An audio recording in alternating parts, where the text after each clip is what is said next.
solirradio.com. Esto es Ajuste de Tiempo con Jorge Torres Bernal, el Soli. Solirradio.com. Innovamos la comunicación. Hay ocasiones en que las cosas suceden porque tienen que suceder y hay otras ocasiones en las que por más que uno busque, no ocurren. Yo creo que un poco así es la amistad y un poco así también es el acto creativo que implique cualquiera de las disciplinas artísticas. El día de hoy, después de muchos años, de muchos años, va a ocurrir algo que tenía muchas ganas que ocurriera en este ajuste de tiempo, que es un programa creado por Jorge Torres Bernal, en el que si acaso estamos intentando que el tiempo se viva y se perciba y se habite de otra manera. El día de hoy, además relacionado con la amistad, además relacionado con todo lo que tiene que ver con el arte, vamos a tener una plática, vamos a hacer un programa, un podcast, que tiene que ver con una cosa que yo odiaba tremendamente, que yo vapuleaba porque era fifí y yo no sabía que todavía existía ese concepto, pero ya había un ácido que me corría por las venas y se llama cine. Y además en la cabina está, yo puedo decir que una de las personas que para mí es más importante en mi vida y en mi carrera como artista y como persona, como humane, porque además ha sido una persona que he tenido la fortuna de que me pueda acompañar y que nos hayamos acompañado en muchos momentos de la vida y que hoy acontece que está aquí, no sé bien por qué, ya nos platicará, pero que tiene que ver con el cine, tiene que ver con la creatividad, tiene que ver con la vida, tiene que ver con la amistad y tiene que ver con las ganas de crear otra manera de narrar lo que somos. Entonces, sin más preámbulo, aquí en la cabina de Sol y Radio, en el programa creado por nuestro querido amigo Jorge Torres Bernal, está nada más y nada menos que la gran estrella que todo el mundo esperaba. Cálmate. Y que no ha habido esquina en la que no nos detengan por un autógrafo, que se llama Horacio García Rojas. Horacio, ¿cómo ¿Qué onda? Un saludo. Lo de la esquina es mentira. La única banda que me pela es la banda artística. No es cierto. Ayer descubrimos dos queridos alumnos que son fan así de hazme un autógrafo en el pecho, y yo no lo sabíamos, o sea, ayer lo descubrimos, pero bueno, sí, estoy un poco payaseando porque además debo decir que Horacio, no porque le estime, pero es una de las personas como más centradas en ese sentido. De pronto se puede medio rockstarea, pero pues eso le pasa hasta el querido Jorge Torres Bernal, que nos está tomando una foto de allá. Es necesario rockstarear de vez en cuando. ¿Cómo estás, Horacio? Todo en su medida. Bien, pues aquí ajustando el tiempo, ¿no? En ajuste de tiempo, pensando que el tiempo es perfecto. Para aquellos que son religiosos, dicen que el tiempo de Dios es perfecto y el tiempo a veces te las cobra, pero también a veces te las paga, y pues estamos acá para cotorrear y justo hacer una memoria y una remembranza del tiempo vivido y del camino recorrido en ese tiempo vivido. Que es eso, ¿no?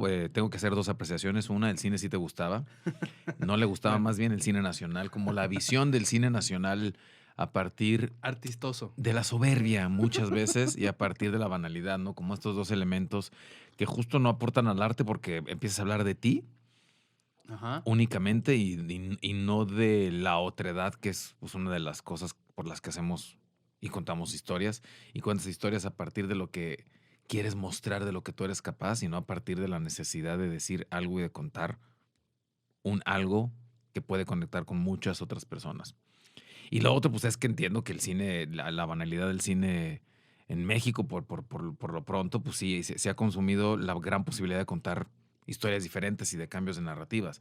Vivir en un país donde la narrativa ha sido dominada por los medios audiovisuales masivos como las televisoras, con su melodrama como base, y además un melodrama simplista, donde parece que burdo y simplista, donde lo único importante es ser millonario y ser estereotípicamente guapo. Son las únicas dos variables que importan por eso no me gustaba. Para buscar la felicidad. Entonces, pues, ese tipo de narrativas dejan de conectar con la gente, y cuando los que aprueban los proyectos y los que tienen la capacidad de invertir en un arte que es caro, hay que decirlo, el cine es un arte muy caro, Los proyectos que apoyan pues son proyectos que tienen que ver con esa narrativa. Hoy en día creo que se están rompiendo las cosas. Vamos a buen paso.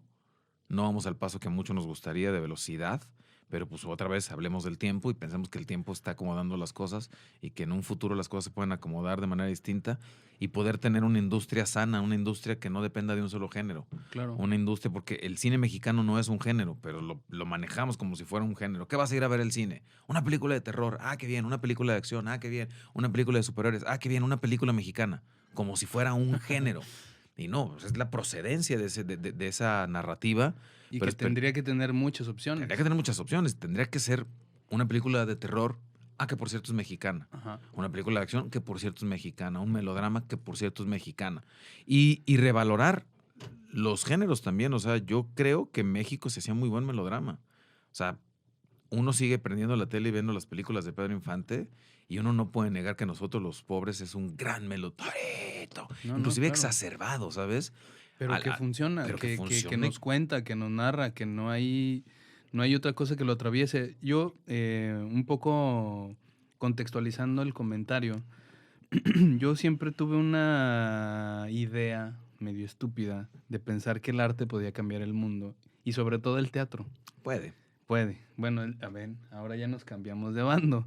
Pero creo que un poco lo que yo no entendía, y creo que era parte de esto que estás comentando, de a lo mejor estar rodeado de una narrativa audiovisual que no se hacía preguntas, que no reflexionaba, simplemente quería producir y copiar modelos de quién sabe dónde para tratar de generar el mismo efecto exitoso y no necesariamente artístico de lo que implicaban grandes proyectos de narrativa audiovisual, como además siendo un país que estamos, ni modo, frontereados por un mega productor de narrativa audiovisual que es Y que, Estados Unidos. ojo, ahí tengo que hacer una pausa. Estamos frontereados por Estados Unidos, pero tiene un fuerte rasgo europeo. Claro. O sea, nuestro deseo es ser Europa españoles, pero estamos rodeados de los gringos. Entonces estamos bombardeados de dos frentes muy cabrones. De dos frentes que nos han imposibilitado de desarrollar nuestras propias narrativas. Pero entonces, creo que ahora con el paso del tiempo, creo que independientemente si el arte pueda o no cambiar el mundo, que eso ya se lo dejaremos al chingado arte. ¿Nosotros qué? Nosotros lo único que hacemos es subirnos a un set, subirnos a un escenario, escribir una historia, pensarla, platicarla, gestionarla. Lo que creo que ahora me queda más claro es que sí hay niveles de impacto. Y yo creo que sobre todo por la época que estamos viviendo, el impacto de la narrativa audiovisual es brutal. Sí. Y es brutal para joder.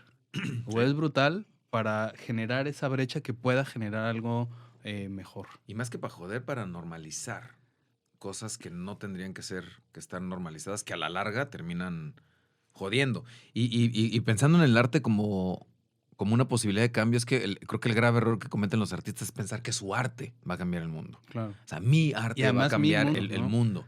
No, y tu mundo también es como la soberbia de el mío ya lo cambió y voy a cambiar el tuyo. No, el arte en general es la conjunción de las artes en lo global lo que cambia el mundo. Es decir, tú pones una semilla, el otro pone otra semilla, el otro pone otra semilla, el otro pone otra semilla. Somos muchos que estamos hacedores de arte, que estamos poniendo semillas. Insisto, la soberbia es que justo, y más en los medios audiovisuales, hay personas que realmente creen que su arte, y en el teatro en México, creen que su arte está cambiando el mundo, cuando es no. Soy una semilla más del arte en general que va a cambiar el mundo. En ese sentido, sí creo que el arte puede cambiar el mundo, que los deportes pueden cambiar el mundo, pero no uno solo. Pero no un solo individuo. Es que esto que estás diciendo, además de que me hizo pensar que entre tu arte y mi arte prefiero un café. Prefiero un café.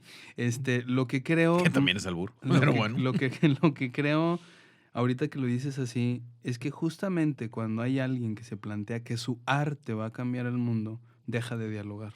Sí. Y si hay algo que yo rescato de todos estos años, porque no están ustedes para saberlo, y seguramente ni les interesa, pues se los voy a decir porque tengo un micrófono enfrente. Cosas que no les interesa.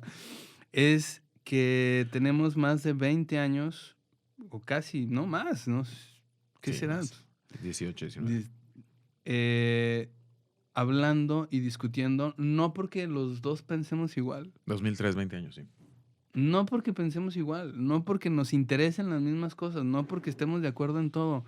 Creo que el tema es que ante una afirmación tan contundente como mi arte va a componer las cosas, mi manera de producir, mi manera de generar contenidos va a hacer que el mundo cambie, es que entonces dejas de dialogar porque supones que ya tienes la respuesta. Y lo más interesante es qué chingados hago cuando me enfrento a una diferencia que piensa totalmente distinto a mí y que lo interesante es, pues, hablar, Sí. dialogar. No para resolver ni sacar una respuesta final, sino para mantener ese cuidado de decir, chinga, pues a lo mejor si seguimos dialogando van ocurriendo buenas ideas, que creo que es lo que ha pasado en este terreno de estos casi 20 Sí, años. en el diálogo va a haber algunos puntos de convergencia. No, Ujú. no todos. Es como lo que dicen, ¿no? La necesidad del arte es generar más preguntas. Y en ese generar más preguntas seguramente se van a resolver otras preguntas generadas con anterioridad. Pero si te detienes a solo buscar las respuestas concretas, el diálogo se acaba. Claro.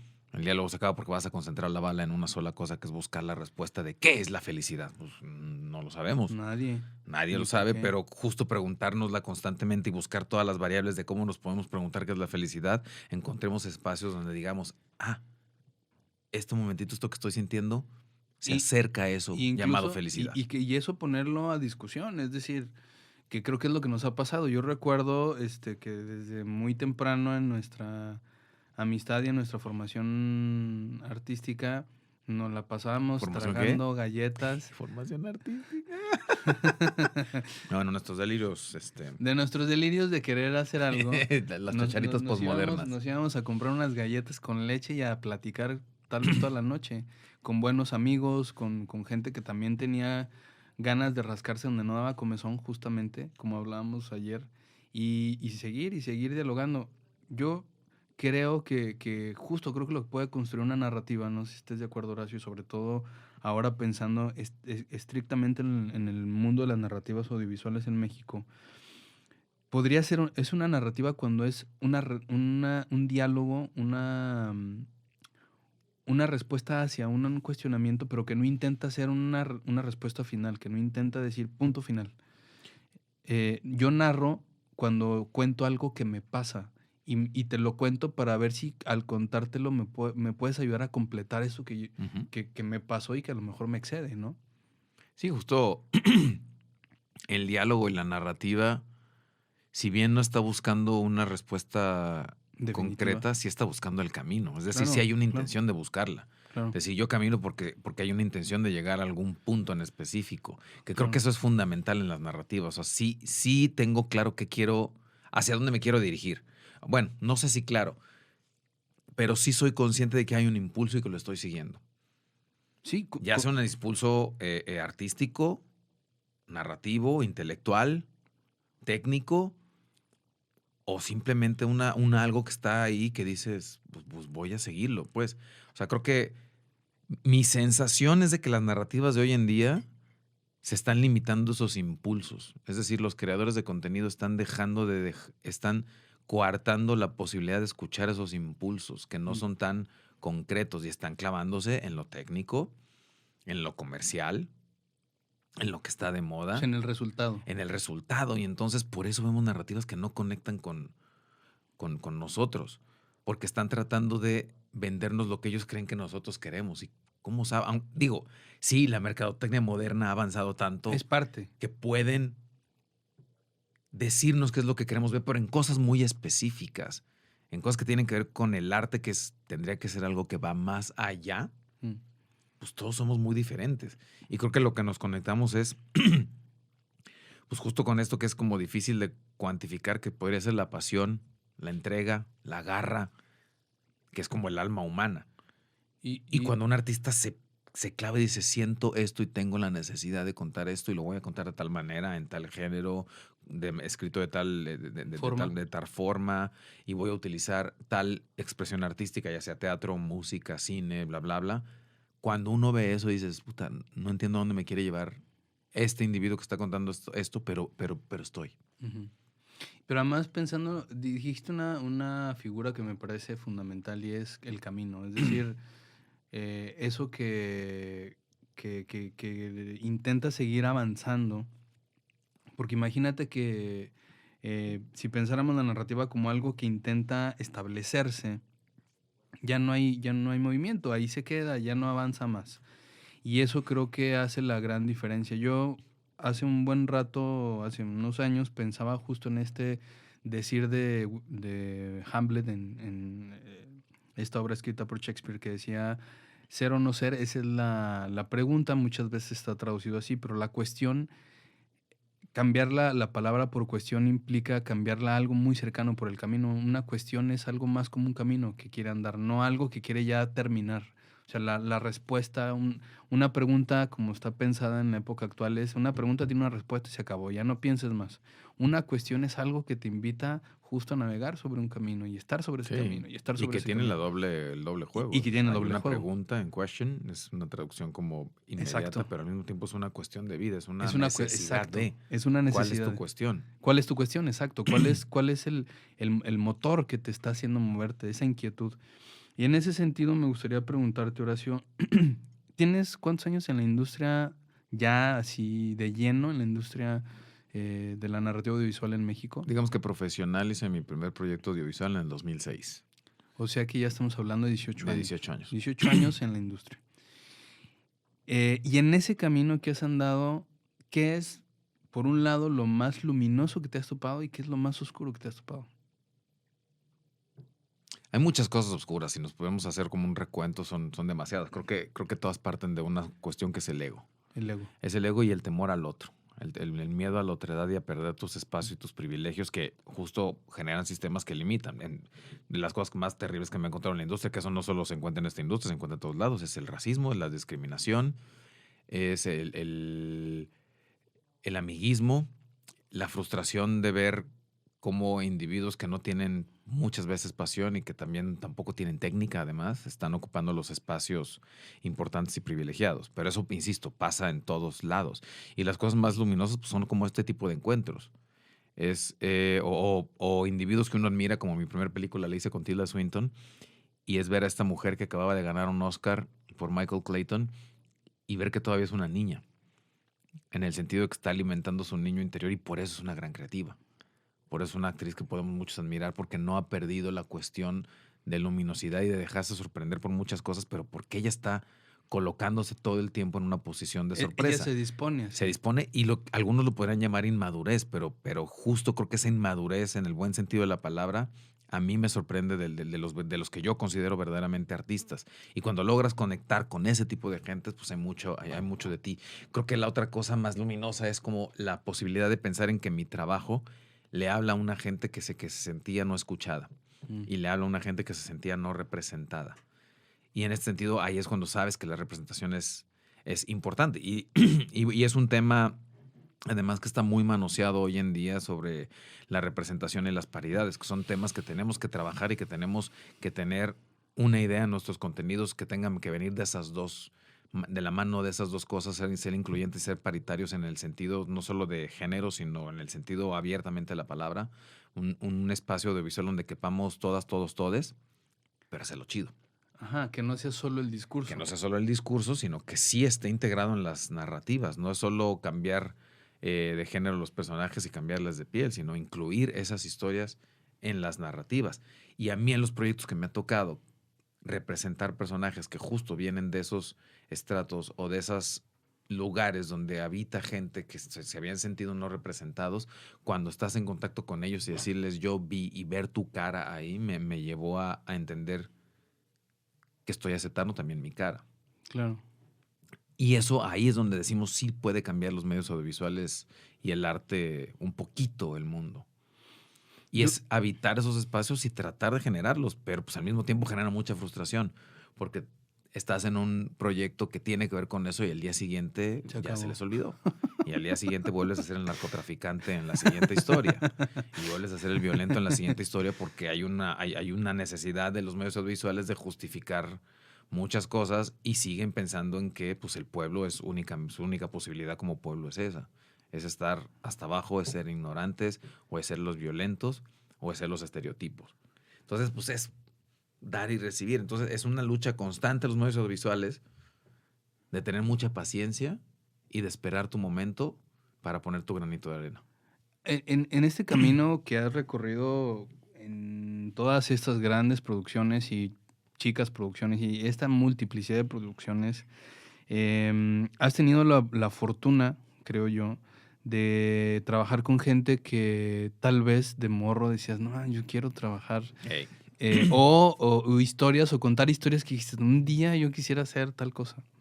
Y creo que parte de la fortuna del trabajo, aunque no todo ha sido miel sobre hojuelas, ha sido toparte con gente como Tilda Swinton, como hacer un proyecto como Diablero, por ejemplo, en donde por fin, y después de tantos años de estar escuchando que querías ser un superhéroe, pues eras un superhéroe además mexicano, Sí. en un contexto totalmente interesante. Te ha tocado trabajar con gente como Clint Eastwood, te ha tocado trabajar con gente como Alan Johnson, o sea, gente que a lo mejor uno podría identificar como parámetros que interesaban conocer, explorar y además aprender de todos ellos. De todas esas experiencias, ¿hay alguna que digas, no como la mejor, pero que en este momento...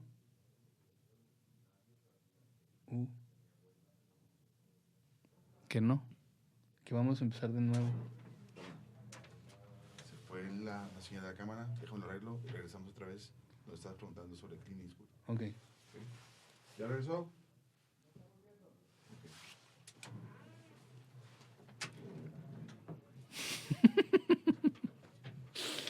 Shrek face.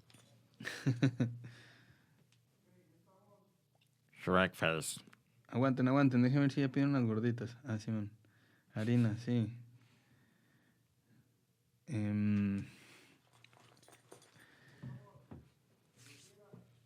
Ok, entonces, de todas las experiencias que has tenido de trabajar con gente y en proyectos, ¿hay alguna que te haya dejado digo, supongo que muchas, pero ¿hay alguna en especial que digas, esto fue un parteaguas para empezar a interesarme por algo que ni siquiera yo sabía que podía interesarme? O sea, yo sé que tú tenías un interés por el cine, yo sé que tú tenías un interés por hacer la narrativa audiovisual, por ser actor, por jugar como te gusta jugar en un set y en la vida, pero ¿hay algún proyecto que hayas dicho, aquí hubo un cambio que no esperaba, sobre todo que fuera inesperado? Pero hacer cine ya de por sí cambia la vida, pero... Sí, digo, los dos primeros proyectos cuando los estás haciendo te cambia, te mete en la red. Ok. Y una vez que estás en la red, pues ya es cuestión de seguir tejiendo y aumentar esa red. Eso es lo que es muy difícil para toda la gente que tiene un sueño de hacer cines. Puta, meterte en la red. Pero digamos que eso fue el parteaguas de... Pero creo que la experiencia de trabajar con dones como don Ignacio López Tarso y años más tarde con Clint Eastwood, sí es como entender que esto es una cuestión de tiempo y resistencia. Y es ver las carreras de estos dones que son formados con otra leña y bajo otra perspectiva y que tienen un amor por lo que hacen y lo demuestran a través de su disciplina y su entrega. Que no estoy juzgando a los individuos, es decir, tú puedes no estar de acuerdo en las posturas políticas de Clint Eastwood, con las cuales yo tampoco estoy de acuerdo. Claro. Pero el tipo tiene una amabilidad para presentarse en el set, para hablarte, para saber que tiene todos los años de experiencia, tanto como actor, tanto como director, tanto como productor, y seguir disfrutándolo a sus 91 años. Y creo, hablando de lo que hablamos al principio, pues eso es un poco la felicidad, ¿no? Seguir encontrando un espacio en donde tengas mucho disfrute. Ahora bien, también es un espacio de mucho privilegio. A mí sí me pasó como en algún día justo de pensar en que empezamos este camino del arte comiendo galletas y disfrutándolo. Teníamos otros compañeros que sufrían. Dice, es que ayer solo comí galletas con leche. Y nosotros le decíamos, ¿comiste galletas con leche, güey? Estudiando teatro. Estás feliz. Pues, o sea, no te estás muriendo de hambre y estás haciendo lo que quieres, güey. Eso deberías de, en lugar de ponerte en la posición del mártir, no somos mártires.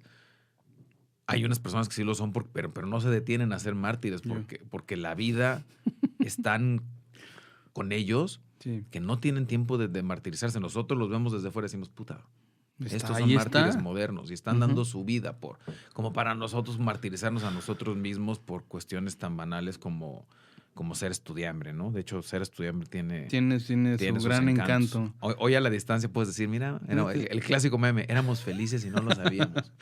Pero bastante. Y después comenzar a trabajar y darte cuenta de que has alcanzado un espacio de privilegio. Que dices, ya no tengo hambre.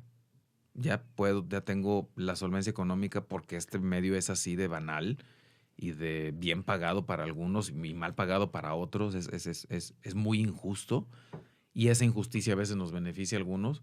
Y cuando estás en esa posición dices, bueno, ¿y qué voy a hacer con esta? No, tampoco me voy a martirizar, ni me voy a juzgar, ni me voy a castigar por estar viviendo en ese espacio de privilegio, que me lo he ganado también, pero digo, también hay otros que se lo han ganado y no les ha tocado, pero entonces dices, bueno, ¿qué puedo hacer yo desde este espacio de privilegio? Y por lo menos tengo que intentar poner mis privilegios para jalar a otros y contar historias.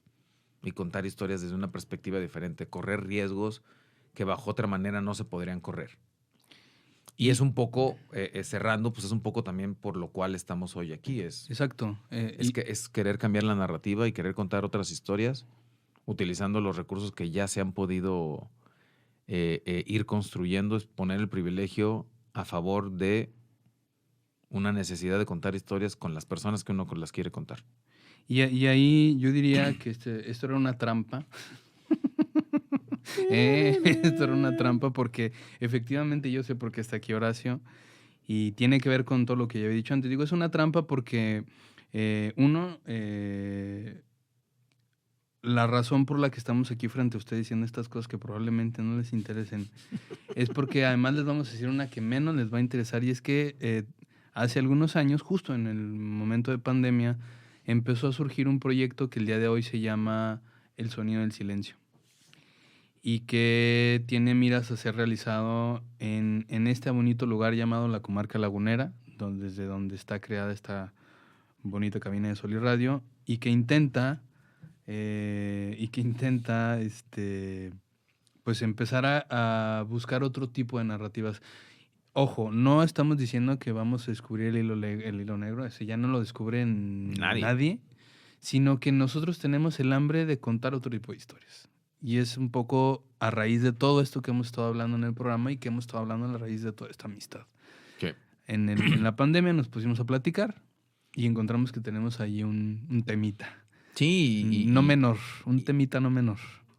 Y como dice Alan, nadie va a encontrar el hilo negro y los que parece que lo encuentran es porque, digamos que se dejan llevar por sus impulsos. No hay nada nuevo bajo el sol, pero también es como reconocer las cosas que te llaman la atención y que te provocaron y tus influencias. O sea, qué te influye como artista y dejarte llevar por eso. Yo siento ahorita que hay mucha, sobre todo en el cine latinoamericano, se está haciendo mucho cine pensando en el público objetivo y no en tus deseos de hacerlo. Se está pensando hacer cine para ciertos festivales, para que los vean ciertos ojos, para la validación del otro. Y cuando te enfrentas y te sientes ante películas que dices, este autor o esta autora está contando lo que realmente quiere contar, conecta contigo así, inmediatamente. Y pues es un poco eso, nos juntamos a escribir y estamos levantando una película que tiene que ver, que nos hace preguntas, sobre todo nosotros como hombres, que nos lleva a preguntarnos por qué somos lo que somos en nuestras inseguridades y en nuestras deficiencias afectivas que a la larga generan un cáncer de la sociedad que es el machismo. Es decir, ¿de qué manera nos podemos ser los hombres responsables de hacernos las preguntas pertinentes de decir por qué le tengo miedo a la otredad, por qué le tengo miedo al rechazo, por qué le tengo miedo a la vulnerabilidad? Y como le tengo miedo a la vulnerabilidad, al rechazo y al sentirme derrotado, lo que hago es reaccionar de manera violenta hacia los otros y hacia las otras sobre todo. Entonces un poco es una película que tiene que ver con eso, pero en un espacio que podríamos considerar también onírico, ¿no? Sí. Es la reconstrucción del padre. No les queremos decir mucho porque pues, justo estamos apenas comenzando.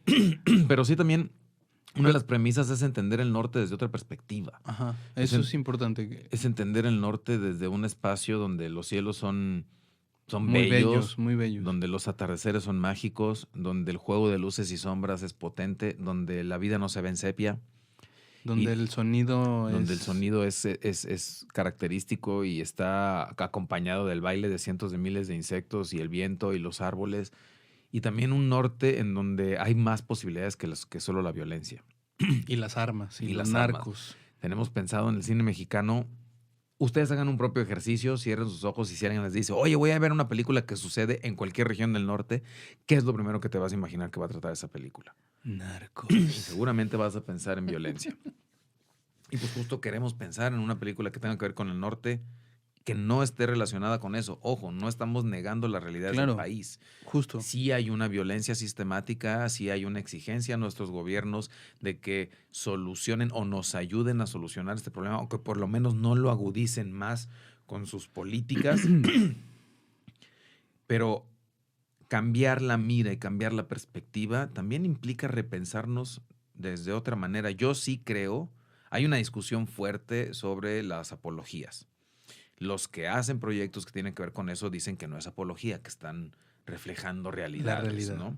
Y que ser partícipe de eso no es lo que lleva a la violencia a la que los individuos en posiciones precarias tienen que acceder como única opción de vida. Sí, en eso estoy de acuerdo. Los medios audiovisuales no son los impulsores es el sistema que los ha obligado a que esa sea su única opción de vida. Pero sí estamos generando, normalizando una narrativa. Claro. Y no estamos planteando posibles caminos diferentes. Sobre todo porque entonces solo se narra un único punto de vista. Uh-huh. Es decir, vamos a suponer que lo que a mí me toca tener enfrente es todo el tema de la violencia, los narcos, las pistolas. Si yo creo que el mundo es solo lo que yo alcanzo a ver, estoy olvidando que tú tienes otra perspectiva que no es la misma que yo tengo. Sí, ¿no? Y que entonces no tengo la capacidad de comprender de manera más integral, de manera más completa nuestra realidad. Por un lado creo que es eso, para que tampoco se entienda que estamos diciendo, no, es que ya vamos a ahora sí a hablar de lo que se debe hablar. No, es darle espacio a otro tipo de contenidos, uno, y un poco a partir de unas preguntas que nos hacían ayer, tampoco nosotros subidos en el hecho de decir nosotros tenemos las respuestas y ya estamos deconstruidos y somos los más chingones. No. Es decir, tenemos preguntas. Tenemos preguntas que además creemos importantes hacérnoslas a través del arte porque el arte es el que nos ha permitido poder ver nuevas opciones y porque probablemente partimos de que en muchas situaciones tampoco nosotros hemos sabido qué hacer. Sí. ¿Y quiénes tienen que hablar de eso? Pues nosotros, porque nosotros tenemos la inquietud. No podríamos hablar de otra inquietud, no podríamos hablar de otro tema porque no nos corresponde. Sí, justo que es algo fundamental. Yo veo en el cine mexicano muchas veces filmado por individuos que viven en el centro del país, que han estudiado en el centro del país y que hablan de las violencias sistemáticas en las periferias, que son historias que no han vivido. Entonces nosotros queremos contar una historia que si bien es ficción, sí tiene que ver con cosas que hemos vivido y que queremos contar y que son nuestras dudas existenciales, por así decirlo, son nuestras. Estamos queriendo contar lo que queremos contar y de lo que queremos hablar, que es de nuestras propias inseguridades. Y es eso, también creo que el cambio de narrativa tiene que ver en eso, con volver a que los creadores cuenten las cosas que les gusta contar. Voy a hacer un paréntesis banal para Alan, pero importante para mí porque me gusta, porque soy muy fan de la ciencia ficción y la fantasía. La ciencia ficción y la fantasía tuvo un boom hace 10 años, principalmente con la casa de estudios Disney y Marvel. Y el boom nació porque unos frikis empezaron a contar historias de ciencia ficción y fantasía. Claro. Nació porque alguien como Peter Jackson era fan del Señor de los Anillos e hizo lo imposible para conseguir los derechos y para lograr que él, siendo un cineasta que digamos que no tenía las credenciales para que se le soltara tanto billete, pero sí tenía la pasión y tenía el conocimiento y lo logró. Y logró hacer una de las trilogías más importantes en la historia moderna del cine fantástico. Jon Favreau, que es un director y actor, decide contar la historia de Iron Man y decirle reivindicar a un actor perdido por sus propios excesos, que era Robert Downey Jr., y que quedaba perfectamente en el personaje de Tony Stark. Y era un loco friki amante de los cómics, Jon Favreau, entonces, y se nota en su película. ¿A qué voy con esto? El boom de los superhéroes y de la ciencia ficción y fantasía surgió cuando cineastas, que esa era la narrativa que siempre habían soñado contar. Ahí está el caso del mexicano Guillermo del Toro, no se sale nunca de su pasión, que son las bestias, pensando que tener una bestia en pantalla nos ayuda a entender que la verdadera bestia es el ser humano. Entonces, estos cineastas, que esas eran sus pasiones, esas eran sus motivaciones y esas fueron sus referentes que los hicieron de niños soñar con el cine y soñar con contar historias, fueron los que contaron esas historias que nos atraparon a todos y que empezaron a vender muchísimo dinero. Una vez que se vuelve comercial, empiezan a jalar a cualquier cineasta. Y hoy en día hay una crisis en este tipo de contenidos porque justo sacaron de la ecuación a los nerds que querían cortar esas historias y empezaron a contratar cineastas de culto y cineastas ganadores de premios, que su intención no es contar esas historias y se nota cuando las ves. Claro. Se nota que ellos no tienen idea y no tienen ganas de contar esas historias. Es más, se nota hasta un cierto desprecio, por eso las hacen tan bobas. Claro. Como al público le gusta ver cosas bobas y las hacen así. Y este paréntesis lo hago un poco como para pensar en que yo sí quiero, me interesa y me gustaría regresar a una época en donde los creadores de contenido cuenten el contenido que quieren contar. Y además, yo añadiría una cosa más ya para entrar al último bloque de nuestro programa, que se ha logrado y lo hemos logrado en algo que yo siento que es algo muy complicado y es un trabajo colectivo. Sí. En este proyecto están, además de Horacio, además de mi horrenda persona, está también Diego Medellín y Mace Medina como un primer núcleo en el que justo ellos, después de que estuvimos rebotando un poco las ideas pandémicas, llegaron al barco y empezamos junto con ellos, sobre todo ellos, yo casi ni hice nada, a escribir una historia que nos contaba. Y poco tiempo después, también en otro rubro se une José Luis Rivera. Entonces, el lance además no ha sido, es nuestro proyecto o es mi proyecto, sino es cómo demonios esto se vuelve un proyecto que nos involucre a los mayores posibles y intentando que eso se siga replicando en un lugar como la comarca lagunera. Entonces, es difícil porque sí, lo más fácil sería decir, yo quiero esto y todos se alinean a mi querer. Y creo que es otra manera también de intentar hacer otro diálogo. Insisto, no porque seamos unos trascendidos, no porque seamos las personas más perfectas del mundo, por el contrario, somos personas con los defectos necesarios para tener la necesidad suficiente de querer pues reconstruirnos y cambiar para mejor. Sí, de querer indagar en ello. Y de querer indagar en ello para que si bien nosotros ya no podamos cambiar por completo, o sí, que quienes de pronto se topen con el proyecto y digan, yo tenía esas mismas preguntas y ahora encuentro un punto para reflexionar. Sí, y pensarlo en la colectividad. Yo sí creo, de los artes en los que he estado, el cine, al ser el arte que encierra todas las artes, no lo puedes hacer de manera individual. Yo creo que es el arte que sí implica la colectividad en toda la extensión de la palabra e implica una confianza en la otredad dentro de la colectividad. Y eso también es algo que nos gusta y que nos llama mucho la atención. ¿Por qué elegir estos espacios? Porque aquí suceden cosas mágicas, porque aquí está el canto cardenche, porque aquí están los atardeceres que están, porque aquí el cielo es como es, porque aquí hay una diversidad porque somos norteños. De flora y fauna, porque somos norteños. Si bien yo no soy de estas tierras, soy de Tampico, de Veracruz, del norte de Veracruz, estudié en Tampico, Tamaulipas, ya está el gen norteño en mi sangre. Y a final de cuentas, yo de este equipo soy el único no torreonense y mi personaje es un migrante dentro de la historia también. No, pero que además hay una vinculación con esta tierra. O sea, por fortuna, creo, para mí decirlo, has estado vinculado con Torreón desde hace muchos años y has hecho amistades, has hecho relaciones afectivas muy importantes y además justo te ha interesado ver al norte más allá del centro y tampoco... Es que eso que dices me parece muy importante y no lo quiero dejar pasar. Cuando uno narra las historias de la periferia, pensando en la periferia como periferia, es decir, desde el centro, estás lejos. Sí.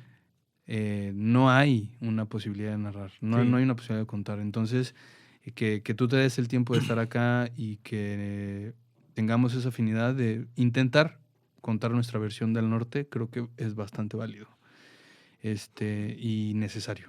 Sí, y no sabemos si es la correcta, es nuestra versión. Ya nos dirán. Que es justo, lo que no queremos pensar es en qué van a decir de nosotros y trabajar para el ojo que nos va a criticar.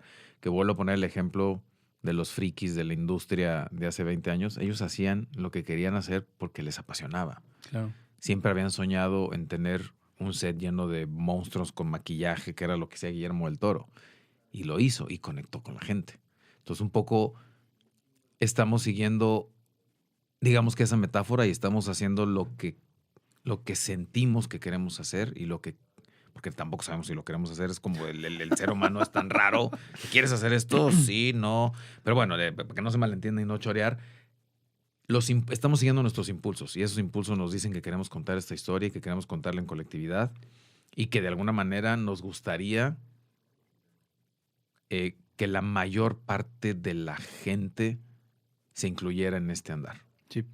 O sea, invitar a la gran mayor parte de la gente, no que nos apoye y sí al mismo tiempo, pero que también pensemos en que se pueden hacer cosas de la colectividad. Ayer teníamos una plática, presentamos una película que hice hace 10 años en el Chiosco, y un poco de las cosas que más a mí me parecían importantes decirle a la banda es que tienen que apoyar a su talento local y que tienen que apoyar a sus expresiones artísticas desde aquí, porque esa es la resistencia que el mismo centro necesita. Yo que soy rata de ciudad del Distrito Federal.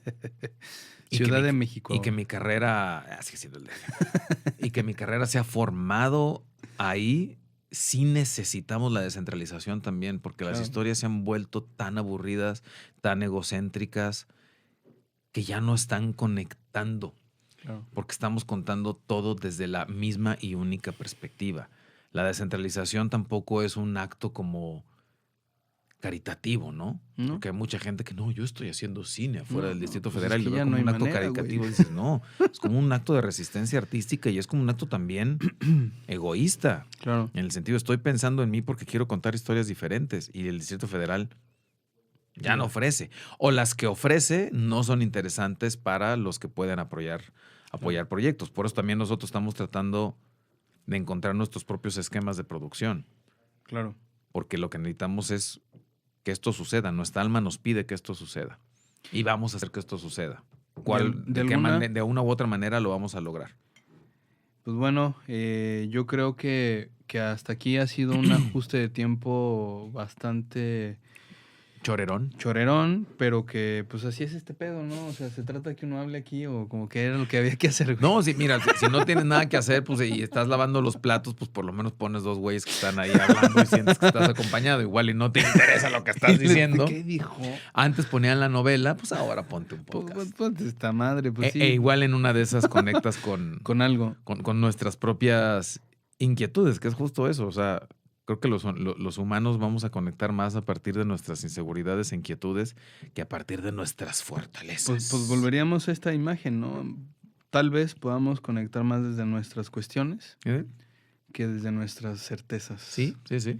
Entonces, pues ya para que podamos irnos a tragar unas gorditas de chicharrón y que el buen Cristian de la Fuente deje de padecer nuestras estupideces, pues vámonos de aquí. Muchas gracias, Cristian, por esta maravillosa experiencia. Gracias, Jorge Torres Bernal. Gracias, Horacio. Gracias, Alan. Por todo este tiempo, por toda esta amistad y por este intento. Y pues gracias también, Mace. Gracias, Diego. Gracias, José Luis. Pues y a todos los que se vayan incluyendo. A todos los que se van incluyendo. Pronto, espero, no muy lejos el tiempo, sepan que pues, ¿qué estamos haciendo? Y pues gracias al norte también por resistir, por gracias existir, por demostrarnos que los atardeceres, aquí se aprecia verdaderamente que es un atardecer. Y pues a la banda que escucha esto, pues una vez más, apoyen a su talento local, apoyen sus historias locales y exijan que se cuenten esas historias. Ayer nos contaban de la hacienda donde estuvo Pancho Villa y sus dorados. Claro. Ahí recluido esperando ver cómo terminaba todo el conflicto armado y pues esas historias necesitan ser contadas. Yo como centrista, yo como chilango quiero verlas también. Eso. Porque esas historias me hablan también pues de mi país y de mi historia y todas las historias convergen en algún punto. Entonces pues apoyemos a sus artistas locales para que en un futuro esas historias sean contadas. Es el único camino, creo. Muchas gracias, Horacio. Gracias, Jorge Torres. Gracias a todo el mundo. Gracias, los amamos, ¿no es cierto? Adiós. Yo los acabo de conocer. Ya los amo también. Vámonos. ¡Amene!